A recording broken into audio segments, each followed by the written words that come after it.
No tenía que haber vuelto antes. Si el tren no se hubiese adelantado, si no hubiese pillado ese taxi, si no me hubiese dado por no avisar, igual nunca me habría enterado. Y a veces me lo pregunto, ¿habría sido mejor vivir en la ignorancia? Era jueves. Jueves, 14 de marzo. Nunca se me va a olvidar esa fecha. Volvía de un viaje de trabajo en Valencia, donde estuve 3 días empapado en reuniones absurdas que podrían haber sido correos. Llegué a Zaragoza sobre las 6 de la tarde, 2 horas antes de lo previsto. Pensé en pasar por el bar a ver a los chicos, pero no me apetecía dar explicaciones. Lo único que quería era una ducha caliente y tirarme en el sofá. Subí las escaleras de casa como cualquier otro día, con la mochila al hombro, las llaves en la mano. Silencio total. Raro. Ni la tele puesta, ni la música que Laura siempre ponía cuando limpiaba. Ni el ruido del aspirador. Nada. Al abrir la puerta noté algo raro en el ambiente, no sé explicarlo. El típico silencio que no es normal. Como si la casa estuviese contenida. Cerré la puerta con cuidado y avancé despacio por el pasillo. Dejé la mochila en el suelo, sin hacer ruido, como si estuviera en casa ajena. Escuché un ruido al fondo, en el dormitorio. Pisadas. Risas ahogadas. Una voz que no era la mía. No me paré a pensar. No tuve tiempo. Caminé directo, y al girar el pasillo, la escena se congeló delante de mí. La puerta de la habitación entreabierta. Unos vaqueros tirados en el suelo que no eran míos. Y lo que vi a través de la rendija fue suficiente. No entraré en detalles. No hace falta. Solo diré que no había duda. Laura no estaba sola. Y desde luego no estaba viendo Netflix. Me quedé allí, quieto, como un idiota, como si aún pudiera convencerme de que no era lo que parecía. Que quizá estaba soñando. Pero no. No era una pesadilla. Era la jodida realidad, cruda, directa, y sin anestesia. Me di la vuelta y salí de casa en silencio. No quise hacer un escándalo. No aún. Me fui al coche, cerré la puerta, y me quedé allí, con las manos en el volante, respirando como si me acabasen de dar un puñetazo en el estómago. Lo curioso es que no lloré. No me salió ni una lágrima. Solo rabia. Rabia contenida, como lava esperando salir por algún lado. Pensé en llamar a alguien, pero, ¿a quién le cuentas esto? ¿Qué haces cuando descubres que la persona con la que compartes tu vida, la que conoces desde hace más de 10 años, te está poniendo los cuernos en tu propia cama, en tu casa, un jueves cualquiera a las 6:15 de la tarde? Pasé la noche fuera. Dormí en el coche, o al menos lo intenté. Me fui a un descampado a las afueras, con el motor apagado y el móvil en silencio. No quería saber nada de nadie. Solo necesitaba pensar. Poner en orden lo que acababa de ver. Y lo peor de todo es que no me lo esperaba. No había señales, o al menos yo no las vi. No hubo discusiones, no hubo cambios drásticos. Seguíamos teniendo cenas juntos, seguíamos viendo películas, incluso, bueno, ya me entiendes. Para mí, la cosa estaba estable. Aburrida quizá, sí, pero estable. La mañana siguiente volví como si nada. Entré en casa con la llave, con cara de que había llegado a la hora prevista. Laura estaba en la cocina, desayunando. Me sonrió como si no pasara nada. ¿Ya estás aquí? Pensé que llegabas por la tarde. Se adelantó el tren, le dije, mirando cómo removía el café con una calma que me quemaba por dentro. No dije nada más. No aún. No ese día. Solo te digo una cosa, cuando ves con tus propios ojos lo que nunca pensaste que verías, algo cambia. Se te rompe algo dentro, sí, pero también se te enciende algo. Un interruptor que no sabías que tenías. Porque ahí fue cuando lo decidí, no iba a llorar. No iba a suplicar. Iba a mover ficha. Y lo que vino después fue otra historia. Al día siguiente, me levanté antes que ella. No porque tuviera algo importante que hacer, sino porque no podía seguir tumbado en esa cama. Dormí a su lado sabiendo lo que había visto, lo que había escuchado, lo que había sentido. Me giré hacia la ventana durante toda la noche, sin tocarla, sin decirle nada, escuchando su respiración tranquila como si no tuviera una sola preocupación en el mundo.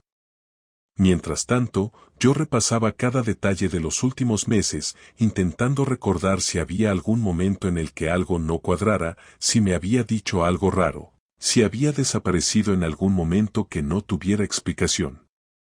Pero no había nada. Nada que hiciera pensar que la mujer con la que desayunaba todos los días, con la que había estado en el cine el fin de semana anterior, se estaba acostando con otro hombre en mi propia casa. Salí al salón y me senté en el sofá con el móvil en la mano. No tenía ninguna intención de espiarla ni de buscar pruebas. No necesitaba más. Lo que vi fue suficiente. Lo que me inquietaba no era si lo había hecho una vez o 50. Lo que me quemaba por dentro era la facilidad con la que pudo volver a sonreírme después. Cómo pudo besarme por la mañana y unas horas después meter a otro en la cama. Pensé en irme otra vez, desaparecer unos días, pero no. No iba a huir. Ya no. Esta vez me iba a quedar, y ella iba a tener que mirar lo que había hecho a la cara. Cuando salió del dormitorio, llevaba una bata de andar por casa, el pelo recogido en un moño mal hecho y cara de recién levantada. Me saludó con naturalidad, como si nada hubiera pasado, y se fue directa a la cafetera. Me observó por el rabillo del ojo, quizá intentando medir mi expresión, pero no dije nada. Ella tampoco. Sirvió 2 tazas y me ofreció una. La cogí y la apoyé en la mesa sin tocarla. ¿Dormiste bien?, me preguntó, como si fuese una mañana cualquiera. Sí, respondí seco, sin levantar la vista. Se sentó frente a mí. Unos segundos de silencio. Me miró. Sabía que algo pasaba, pero no se atrevía a preguntar. ¿Seguro? Te noté raro anoche. Intentó mantener la voz suave, como si de verdad le importara. Normal, ¿no? Dormir con el enemigo no es fácil. Ella se quedó callada. No entendió de inmediato. Lo vi en su cara. Pero en cuanto sus cejas se movieron hacia arriba, supe que había conectado las piezas. ¿Qué estás diciendo? Que llegué antes, Laura. Antes de lo previsto. Que entré a casa, que pasé por el pasillo, que escuché. Que vi. No necesito más explicaciones. La taza tembló en su mano.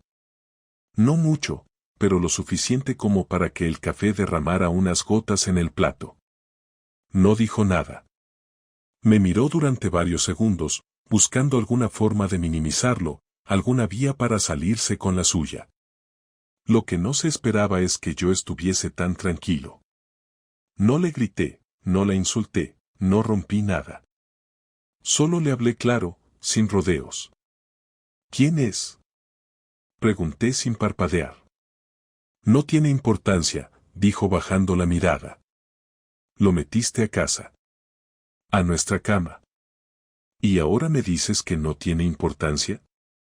Javi, fue solo una vez. Yo, no sé cómo pasó. Estabas fuera, yo me sentía sola, y... No sigas. No quiero escucharte mentir. Ella dejó la taza y se levantó. Empezó a caminar de un lado a otro del salón como una actriz de teatro preparando su escena. Lo vi claro. No había arrepentimiento, no había culpa real. Solo miedo. Miedo a perder su comodidad, a que todo se le viniera abajo. Miedo a que yo no hiciera lo que ella esperaba, tragar saliva, sufrir en silencio y perdonarla dentro de 2 semanas con una cena y 2 copas de vino. Mira, empezó a decir, sé que lo que hice estuvo mal, pero no te pongas ahora de mártir. Tú también has estado distante. Ya no hablamos como antes, apenas hacemos nada juntos. Esto no viene de la nada. Entonces tu solución fue follarte a otro mientras yo trabajaba fuera. Bien. No digas eso. No fue así. Entonces, ¿cómo fue, Laura? ¿Cómo se llega a ese punto? ¿Qué es lo que tengo que entender? Ella se quedó en silencio. Por fin. Bajó los hombros. Sabía que ya no había escapatoria. Volví a hablar, esta vez más despacio. Dime quién es. No para ir a por él. Me da igual ese tío. Lo que quiero es saber si es alguien que conozco. Si me saludó alguna vez. Si se sentó en mi sofá. Si se comió una cena hecha por mí. Es alguien del trabajo, murmuró. ¿Casado? Asintió sin ganas. ¿Cuánto tiempo lleváis? No lo sé. Unos meses. Fue algo que se dio sin pensarlo, no planeado. ¿Lo sigues viendo? No, dijo con un hilo de voz. ¿Por qué? Porque sabía que esto podía pasar. Que tarde o temprano se sabría. ¿Lo dejaste porque yo me enteraría o porque te sentiste mal? No respondió. Y su silencio fue la única verdad que necesitaba. Nos quedamos un rato más en esa escena. Ella de pie, mirando al suelo. Yo sentado, con la taza aún intacta, el café ya frío. El salón parecía más pequeño, más ajeno, como si ya no fuera mi casa. Como si algo se hubiera roto en las paredes, en los muebles. Pero no dije nada más. Me levanté, cogí mi mochila del día anterior, saqué ropa limpia y me fui al baño. Me duché con la puerta cerrada y música puesta para no escuchar nada. Cuando salí, ella seguía en el mismo sitio. No había llorado. No había gritado. Solo estaba allí, esperando que yo tomara una decisión, como si fuera yo el que había destruido todo. Hoy me voy. No sé cuándo vuelvo. Si es que vuelvo. Ella asintió. No intentó detenerme. Ni siquiera se acercó. Me dejó pasar como si yo fuese un extraño que había alquilado una habitación por error. Y así fue como empezó todo. No el fin. El principio del resto. Porque lo que vino después no fue tristeza ni luto por la relación. Fue otra cosa.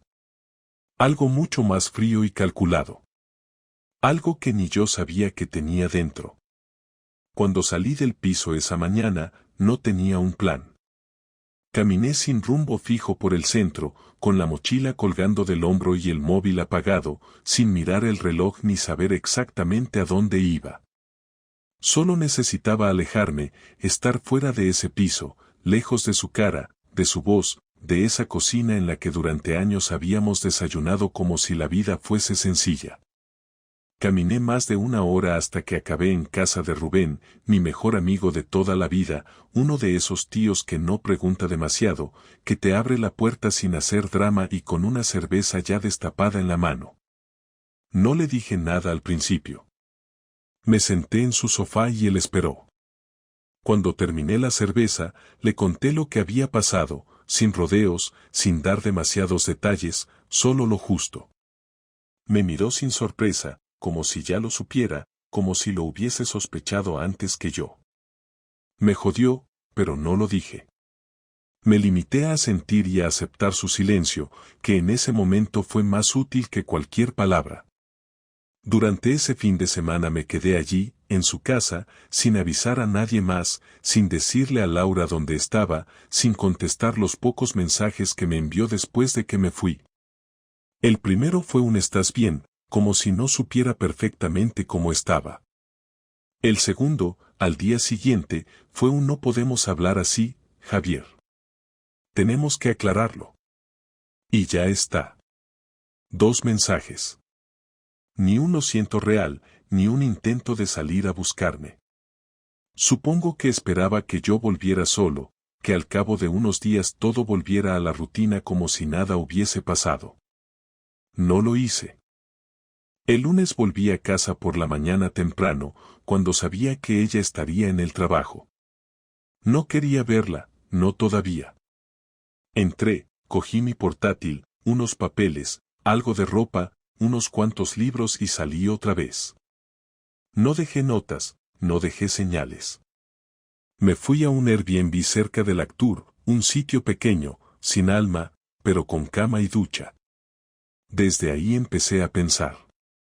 Me costó un par de días, pero dejé de pensar en ella y empecé a pensar en mí. No cómo me sentía, sino qué iba a hacer. Porque si algo tenía claro es que esto no se iba a quedar así. Ella me había expuesto, me había engañado en mi propia casa, y lo había hecho con tanta naturalidad que me daba náuseas. No lo había hecho una vez, por impulso, como quiso dar a entender, lo había hecho con regularidad, con alguien de su trabajo, alguien que sabía que existía, alguien con quien probablemente se había reído de mí en más de una ocasión. No sabía si ese tío era su jefe, su compañero o un simple pringado que no tenía nada que perder, pero lo que sí sabía era que ella había cruzado una línea de la que no se vuelve. Esa misma semana, pedí 2 días libres en el trabajo, alegando asuntos personales. Me centré en conseguir toda la información que pudiera. No soy un experto en tecnología, pero sabía lo justo. Empecé por lo básico: correos electrónicos, calendarios compartidos, registros de llamadas en la factura de la compañía, aunque ella tuviera el móvil bloqueado. Pedí duplicados de los movimientos de nuestra cuenta conjunta y busqué cualquier gasto raro, comidas dobles, hoteles, cosas que no cuadraban con lo que me había dicho. Encontré varios. No muchos, porque era lista, pero lo suficientes como para confirmar que todo lo que me había dicho era mentira. Después pasé a algo más concreto. Contacté con un tipo que trabaja en seguridad privada y que había conocido años atrás cuando organizamos una feria en el trabajo. Le pregunté sin rodeos si podía ayudarme a confirmar si Laura seguía viéndose con ese tío. Me pidió datos, horarios, direcciones, matrículas. Se lo di todo. Me costó algo de dinero, pero valía la pena. No quería quedarme con la versión de ella. Quería hechos. Mientras tanto, Laura seguía con su teatro. Me mandaba mensajes breves, sin insistir demasiado, como quien quiere parecer preocupada sin parecer desesperada. Podríamos hablar, no quiero que esto termine así, sé que estás dolido, pero hay cosas que deberíamos decirnos. Yo no contestaba. No porque no tuviera ganas, sino porque tenía claro que si hablábamos en ese punto, perdería el control. Yo no quería tener una conversación. Quería tener el poder de decidir cómo iba a terminar todo. No me bastaba con dejarla. Tenía que exponerla, ponerla delante del espejo sin filtros, sin margen para manipularlo todo a su favor. A los 4 días recibí un mensaje del tipo de seguridad. Me dijo que ya tenía lo que necesitaba. Quedamos en una cafetería y me enseñó las fotos. Ella y el mismo hombre, saliendo juntos del trabajo, subiendo a su coche, entrando en un apartamento que claramente no era el nuestro. 3 días distintos en la misma semana. Nada de fue solo una vez. Nada de me sentí sola. Estaban juntos, seguían viéndose, y además con la tranquilidad de saber que yo no estaba cerca. Me dio toda la información, direcciones, horarios, matrícula del coche de él. Todo. Esa noche dormí tranquilo. Por primera vez desde que descubrí todo, dormí sin apretar los dientes. Lo que venía ahora no era venganza. Era ajuste de cuentas. Porque si ella había decidido actuar como si yo no existiera, entonces era justo que sintiera lo que se siente al perder todo de golpe. La mañana siguiente volví al piso. Llevaba semanas sin entrar, pero seguía teniendo las llaves. Ella no esperaba verme, así que entré directamente. Estaba en la cocina, en bata, tomándose un café. Al verme, se quedó helada. ¿Qué haces aquí? Vengo a hablar, como pedías tanto. Me miró con una mezcla de nerviosismo y alivio. Se sentó, cruzó los brazos, y esperó. No le di tiempo a empezar con su guión. Sé que sigues viéndote con él. Tengo fotos, horarios, direcciones. Sé todo. No intentó negarlo. Esta vez no hubo excusas. No sabía que lo habías averiguado. Lo has hecho todo con una frialdad que no voy a olvidar nunca. No quería hacerte daño, Javi. No fue premeditado. Me perdí. Pues ahora te vas a encontrar sola. Hoy mismo cierro la cuenta conjunta. Mañana te llega el primer aviso del abogado. Y dentro de 2 semanas estarás firmando los papeles. Ella no lloró, ni gritó, ni se tiró al suelo. Solo bajó la mirada y dijo lo único que podía decir. Lo entiendo. Me fui sin decir nada más. La puerta se cerró detrás de mí con el mismo ruido de siempre. Pero esta vez, no me volví. No pasó ni una semana desde aquella conversación en la cocina hasta que todo empezó a moverse de verdad. Yo ya no vivía en modo reacción, ahora todo era cálculo. Cada paso tenía un motivo y una consecuencia prevista. No era rabia descontrolada, tampoco era orgullo herido queriendo gritar más alto que ella. Era algo más frío. Me levantaba temprano, trabajaba, comía algo rápido y por la tarde me sentaba con el portátil, revisando documentos, mensajes antiguos, correos laborales, cualquier cosa que pudiera encajar en el cuadro completo.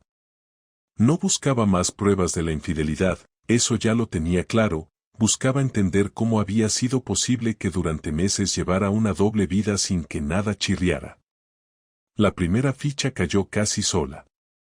Laura había cometido un error clásico, uno de esos que no ves mientras confías. Había mezclado demasiado su vida personal con la profesional. El tipo con el que se veía no era solo un compañero de trabajo, era alguien que estaba directamente implicado en un proyecto importante de su empresa, uno que llevaba meses negociándose con un cliente grande. Yo no sabía los detalles técnicos, pero sí sabía cómo funcionaban esas cosas. Sabía que cualquier problema interno podía hacer saltar todo por los aires. No necesitaba inventar nada. Solo tenía que dejar que la verdad llegara al sitio adecuado. Hablé con el abogado y le pregunté algo muy concreto, sin rodeos, como hago siempre cuando quiero una respuesta clara. Si presento pruebas de una relación entre empleados que incumple cláusulas internas, ¿eso puede afectar al proceso? Me miró, revisó los documentos y me contestó sin dramatizar. No afecta al divorcio directamente, pero puede afectar a otras cosas si se usa bien. Eso era suficiente. No necesitaba más. No iba a ir gritando por ahí lo que había pasado, ni a contárselo a amigos comunes, ni a montar una escena. Iba a dejar que ella sintiera cómo se le desmoronaba el suelo bajo los pies, igual que me había pasado a mí, pero sin levantar la voz. El siguiente paso fue el más delicado. Mandé un correo formal, breve, sin acusaciones personales, dirigido al Departamento de Cumplimiento Interno de su empresa. Me limité a exponer hechos verificables, fechas, horarios, coincidencias laborales y adjunté parte de la documentación que tenía. Nada emocional. Nada personal. Solo información. Lo firmé con nombre y apellidos. No me escondí. No tenía por qué hacerlo. 2 días después, Laura me llamó por primera vez desde que le dije que iniciaría el divorcio. No escribió. Llamó. Dudé unos segundos antes de cogerlo, pero lo hice. Quería oír su voz en ese momento concreto. ¿Qué has hecho?, me dijo sin saludar, con una mezcla de rabia y pánico que no le había oído nunca. He contado la verdad, respondí tranquilo. La misma que tú decidiste ocultar. ¿Sabes lo que has provocado? Me han abierto una investigación interna. Me han apartado del proyecto. Me han pedido explicaciones. Eso no es cosa mía. Es consecuencia de tus decisiones. Podrías haber hablado conmigo antes de hacer esto. Lo intenté. Y mentiste. Se quedó callada unos segundos. La imaginé caminando por el piso, con el móvil en la mano, intentando ordenar su discurso. Cuando volvió a hablar, su tono cambió. Esto no es justo. Estás destruyendo mi carrera. No. Tú la pusiste en riesgo cuando decidiste follarte a alguien del trabajo mientras seguías usando mi apellido. Colgó sin despedirse. No volví a saber de ella en varios días. Y esos días fueron extrañamente tranquilos. No porque no doliera, sino porque por fin sentía que tenía el control de algo. No me levantaba con el nudo en el estómago. No revisaba el móvil esperando un mensaje.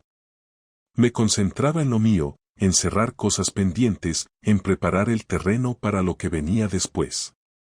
La segunda parte de todo esto fue más personal. Laura siempre había cuidado mucho su imagen. Para ella era importante lo que los demás pensaran, sobre todo su familia. Yo nunca había tenido una relación especialmente cercana con sus padres, pero siempre correcta. Durante años me habían tratado como al yerno ejemplar, el estable, el tranquilo, el que siempre estaba ahí. Ella sabía que ese respeto jugaba a su favor. Hasta que dejó de hacerlo. No fui a verlos. No monté una visita incómoda. Les mandé un correo. Educado, largo, claro. Les expliqué que el matrimonio se había terminado, que no era una decisión tomada a la ligera, y que había habido una traición por su parte que hacía imposible cualquier intento de arreglo. No entré en detalles morbosos. No hacía falta. Adjunto, de forma casi clínica, incluí copia de algunos documentos que dejaban claro que no era una discusión pasajera ni una exageración. Les deseé lo mejor y les pedí que no intervinieran, que era algo entre ella y yo. La respuesta llegó al día siguiente. No de su padre, sino de su madre. Javier, no sabíamos nada de esto. Estamos muy decepcionados. Queremos hablar con nuestra hija. No contesté. No tenía nada más que añadir. La tercera sacudida llegó sola. El tipo con el que estaba saliendo empezó a desaparecer. No lo supe por ella, lo supe por una coincidencia absurda. Un conocido mío, que trabaja en el mismo sector, me comentó en una conversación casual que había un rumor bastante fuerte sobre un lío interno que había terminado mal, con sanciones y cambios de equipo. No mencionó nombres, pero no hacía falta. Encajaba demasiado bien. Una semana después, Laura volvió a llamarme. Esta vez su voz no tenía rabia. Tenía cansancio. Me han suspendido de empleo durante 3 meses. Y a él lo han trasladado. No podemos ni vernos. No es mi problema. Lo sé. Solo quería que supieras que ahora sí que no tengo nada. Siempre tuviste algo. Yo. Y decidiste tirarlo. No respondió. Respiró hondo. ¿De verdad no hay ninguna posibilidad de arreglar esto? Me apoyé en la pared del pasillo, cerré los ojos un segundo y contesté con honestidad, sin dureza, sin ironía. No. Porque aunque mañana todo volviera a su sitio, yo no volvería a ser el mismo. Colgamos. Esa noche dormí profundamente, sin sueños raros, sin imágenes recurrentes. Al día siguiente firmé los primeros documentos del proceso de separación. No sentí alivio ni tristeza. Sentí que estaba cerrando una puerta que ya no llevaba a ningún sitio. Y lo curioso es que en ningún momento sentí culpa. No porque no la mereciera, sino porque no había hecho nada que ella no hubiera iniciado antes. Solo había decidido no quedarme quieto mientras me pisaban. Una vez firmado el primer bloque de documentos, empecé a tomar decisiones más prácticas. Me centré en cosas concretas, sin dar espacio a distracciones ni a pensamientos que no sirvieran para nada. Encontré un piso en el barrio de Delicias, algo pequeño, pero suficiente. No tenía sentido quedarme en el Airbnb más tiempo del necesario y tampoco quería compartir piso ni volver a casa de Rubén. Necesitaba un espacio mío, aunque fuera modesto.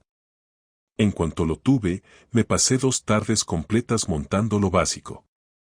Colchón, mesa de cocina, portátil, un armario decente, lo mínimo para funcionar. No tenía intención de hacer de ese sitio un hogar, porque tampoco sabía si quería seguir viviendo en Zaragoza cuando todo terminara, pero necesitaba una base estable mientras cerraba la historia con Laura. Ella intentó retomar el contacto varios días después de que firmáramos el primer trámite. No directamente, sino con excusas relacionadas con cosas del piso, del banco, del seguro del coche. Todo muy correcto, todo muy técnico, pero el tono de sus mensajes dejaba claro que seguía esperando alguna apertura. Yo respondía solo cuando era imprescindible. No mantenía conversaciones ni permitía que me llevara al terreno emocional. Ya no había nada ahí. Lo que necesitaba ahora era poner orden legal y logístico a la situación, nada más. Un viernes por la tarde, cuando volví de trabajar, encontré un sobre en el buzón con su letra. Pensé que sería algo formal, un documento, alguna notificación del abogado, pero no.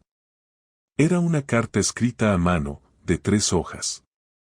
Leí la primera de pie, junto a la puerta, sin entrar al piso. En las primeras líneas ya me quedó claro que no había nada nuevo. Intentaba justificarse otra vez. Hablaba de que la relación llevaba tiempo estancada, que no se sentía vista, que necesitaba sentir otra cosa, que no fue planeado, que no supo gestionar lo que le pasó. Todo eso lo había escuchado ya. En la segunda hoja empezó con lo que ella llamaba autocrítica, pero que era, otra vez, una forma de justificar que las cosas simplemente se dieron así. Decía que nunca tuvo intención de dejarme, que lo que pasó no cambiaba todo lo que habíamos vivido, que seguía creyendo que yo era una de las personas más importantes de su vida. Cerré el sobre sin terminar de leer la tercera hoja. Lo dejé en la encimera de la cocina y no lo toqué más. Ni respondí, ni hice comentarios. No iba a entrar en ese juego de nuevo. El siguiente paso fue terminar de desvincularme de todo lo que compartíamos. Cerramos la cuenta bancaria conjunta y nos dividimos los ahorros según lo acordado. No hubo problemas en ese punto. Cada uno se quedó con lo que le correspondía y no hubo discusiones. Yo me quedé el coche viejo y ella se quedó el nuevo, algo que en otro contexto me habría molestado, pero que ahora me daba igual. Lo único que realmente importaba para mí era que no quedara nada que nos obligara a comunicarnos después del divorcio. La única excepción era un piso en propiedad que compramos hacía 6 años. Ella lo quería vender. Yo prefería mantenerlo alquilado. Durante una reunión con los abogados, propuse comprar su parte para cerrar el tema y, aunque al principio dudó, al final aceptó. No por generosidad, sino porque no quería seguir compartiendo nada conmigo. Le pagué lo que le correspondía con parte de mis ahorros y un préstamo personal que pedí el mismo día. No me importó endeudarme. Me importaba dejarlo todo limpio, sin nada pendiente. Durante esas semanas, muchos conocidos se enteraron de que ya no estábamos juntos. Algunos me escribieron directamente, otros me saludaban con ese tono raro de quien no sabe si puede preguntar o no. No conté detalles a nadie. Solo dije que el matrimonio había terminado y que estábamos resolviendo el tema de forma legal. Algunos insistieron un poco más, queriendo saber quién había tomado la decisión o si había sido algo grave. Nunca di la respuesta que esperaban. No por proteger a Laura, sino porque contar lo que pasó no cambiaba nada. Ella sabía lo que hizo. Yo también. Los demás no eran parte del asunto. Un día, mientras organizaba unos papeles en casa, Rubén me llamó para decirme que se había cruzado con ella en el centro. Me dijo que lo había saludado, que intentó hablarle como si nada, y que él solo contestó con un hasta luego y se fue. Me preguntó si me molestaba que me lo dijera. Le respondí que no pasaba nada, pero que no necesitaba saber más de lo que ella hiciera. Agradecí el gesto, pero también dejé claro que no me interesaba seguir escuchando sobre su vida actual. Él entendió, como siempre. Rubén nunca fue de complicarse. La parte final del proceso llegó antes de lo previsto. Laura no quiso alargarlo, lo cual agradecí. El abogado me llamó un martes para decirme que en 2 semanas teníamos la firma definitiva. No sentí nada al escuchar la fecha. No alivio, no tristeza. Solo la sensación de estar cumpliendo con una formalidad. Me preparé para esa cita como si fuera cualquier otra. Me levanté temprano, me afeité, me puse una camisa limpia y llegué 5 minutos antes. Ella ya estaba allí, sentada en la sala de espera, con el móvil en la mano. Nos saludamos con un movimiento de cabeza. Ni una palabra. Durante la firma, todo fue rápido. Los abogados repasaron el acuerdo punto por punto. Ninguno de los dos hizo preguntas. Cuando me pasaron los papeles, firmé sin mirar demasiado. Sabía lo que ponía. Habíamos trabajado en cada línea. Ella hizo lo mismo. Al terminar, el abogado nos dio una copia a cada uno y dijo que ya estaba todo. Nos levantamos, recogimos nuestras cosas y salimos sin decir nada. En la puerta del edificio, ella se detuvo. Me miró y respiró hondo. Solo quiero decir que siento cómo ha terminado todo. No era lo que quería. La miré un segundo. Podía haber dicho muchas cosas. Podía haber recordado cada detalle de su traición, cada mentira, cada intento de manipularme después. Podía haberle dicho que su arrepentimiento llegaba tarde, que lo que ella no quería fue exactamente lo que provocó. Pero no dije nada de eso. Lo que dije fue lo único que en ese momento tenía sentido. Yo sí quería otra cosa. Pero ya no. Ella asintió, sin saber qué más decir. Y se fue. No nos abrazamos, no hubo despedida. Se fue y yo me quedé allí un minuto, mirando la calle, pensando si eso era el final o solo una pausa antes de empezar otra cosa. Después de aquella firma, el resto de la tarde fue extrañamente parecida a cualquier otra. No hubo celebraciones ni cambios radicales. Salí del despacho del abogado, caminé hasta el coche y conduje sin destino durante casi media hora hasta terminar aparcando en una calle donde solíamos venir hace años, cuando todavía todo parecía bien. Ni siquiera lo hice a propósito, simplemente giré donde no tocaba y terminé allí. Me quedé dentro del coche, viendo a la gente pasar, sintiendo una especie de vacío seco, algo que no dolía pero tampoco era cómodo. No me venía ninguna imagen bonita de Laura ni ninguna escena trágica de la ruptura, no tenía ganas de repasar nada. Solo estaba ahí, parado, sin urgencia, sin necesidad de moverme rápido. Pensé en llamar a alguien, pero no me apetecía hablar. Ni con Rubén, ni con mis padres, ni con nadie. No porque quisiera esconder lo que había pasado, sino porque no necesitaba validación. Ya había aceptado todo lo que vino, lo que dolió y lo que ya no iba a volver. Aceptarlo no fue un proceso de paz interior ni de búsqueda personal, fue simplemente dejar de esperar que pasara algo distinto a lo que estaba pasando. Durante las semanas siguientes, terminé de adaptarme a mi nuevo piso, a mi rutina sin distracciones, a cocinar solo, a decidir qué hacer con mis fines de semana sin tener que preguntar ni coordinar nada. Era una vida más simple, pero también más clara. Empecé a recuperar hábitos que había perdido, como salir a correr, leer por las noches, escuchar música con casco sin pensar si molestaba. No se trataba de reinventarme ni de cerrar ciclos como dicen algunos, simplemente vivía distinto.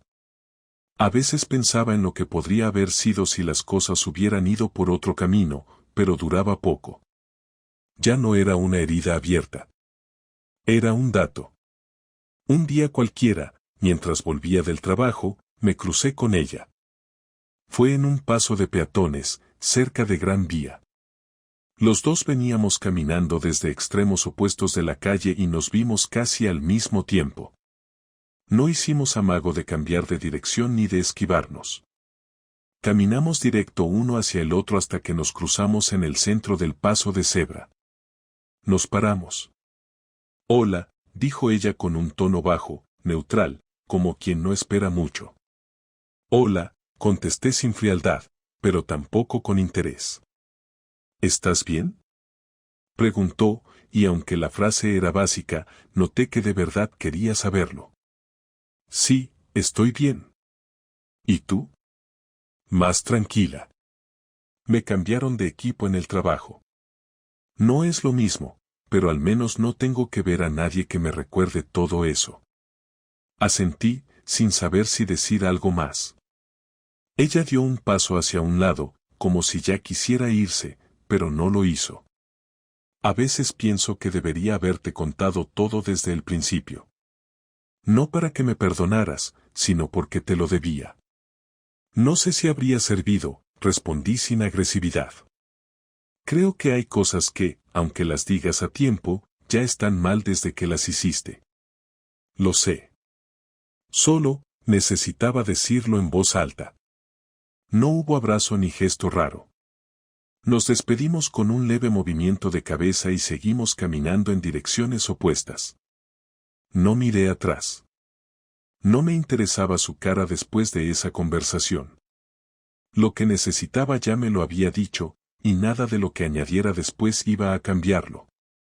Un par de semanas más tarde, Rubén me invitó a una cena con amigos. No tenía muchas ganas, pero fui porque él no insistía sin motivo. Conocía a casi todos, salvo a una chica nueva que, según me dijo después, era compañera de trabajo de su hermana. Cenamos en una terraza tranquila, hablamos de cosas sin importancia, reímos, y por primera vez en mucho tiempo, no me sentí ni juzgado ni observado. La conversación fluyó sin que nadie mencionara a Laura, el divorcio o el drama. Fue una noche normal. Cuando terminó la cena, la chica me pidió si podía acompañarla a la parada del tranvía. Lo hice sin pensar que fuera nada raro. Charlamos un poco más, nada íntimo, solo detalles tontos del trabajo, del clima, de películas. Nos despedimos con un apretón de manos. No hubo intercambio de teléfonos ni promesas de volver a vernos. Pero cuando volví a casa, me di cuenta de que durante casi 2 horas no había pensado en Laura ni una sola vez.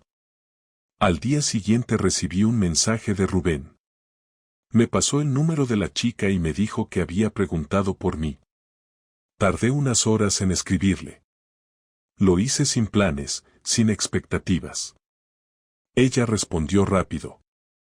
Así empezó una conversación que se alargó durante semanas. No se convirtió en una relación, al menos no de inmediato. Era una conversación constante, sin objetivos marcados. Compartíamos ideas, series, opiniones sobre cosas sin importancia. Era una compañía ligera, sin peso emocional, sin la carga de lo anterior. Con el tiempo, el recuerdo de Laura empezó a tener menos presencia en mi vida. No desapareció ni se borró, pero dejó de ser central. Ya no pensaba en ella al ver ciertos lugares ni sentía incomodidad al pasar por zonas donde habíamos estado juntos. Si me venía algún recuerdo, no era ni con rabia ni con tristeza, solo como un dato más de todo lo que me había pasado. No contaba nuestra historia como tragedia ni como lección.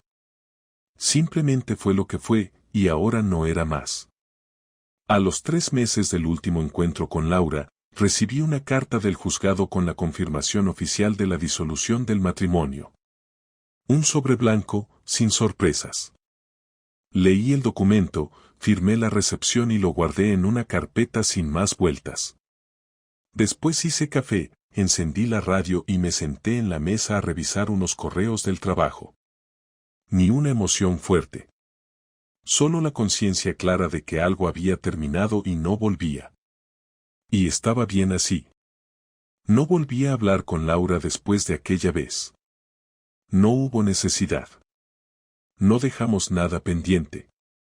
La última vez que supe de ella fue por un comentario de una amiga en común que me dijo que se había mudado a las afueras y había cambiado de trabajo. Le di las gracias por contármelo y cambié de tema. Ya no era información relevante. Era solo una anécdota más. Ahora, casi un año después, sigo en el mismo piso. He añadido cosas, he cambiado otras. Es un lugar donde vivo con tranquilidad. Sigo en contacto con la chica de la cena, aunque cada uno lleva su ritmo. No nos exigimos nada. Es simple, y eso es lo único que me interesa por ahora. No estoy buscando empezar otra historia, pero tampoco me cierro a nada. Solo quiero estar bien, tomar decisiones con calma y no dejar que nadie vuelva a meterse en mi vida sin demostrar antes que lo merece. A veces me preguntan si me arrepiento de algo, si creo que podría haber hecho algo distinto. La verdad es que no. Hice lo que tenía que hacer, cuando entendí que no podía seguir igual. No fui perfecto, pero fui claro. No fui vengativo, pero no me quedé quieto. Cerré una etapa con dignidad, sin esconder la verdad, y eso es lo único que me importa. Porque al final, lo que queda no es quien tuvo razón o quien sufrió más, sino quien supo no arrastrarse cuando todo se rompió. Y yo no lo hice. Ni un segundo.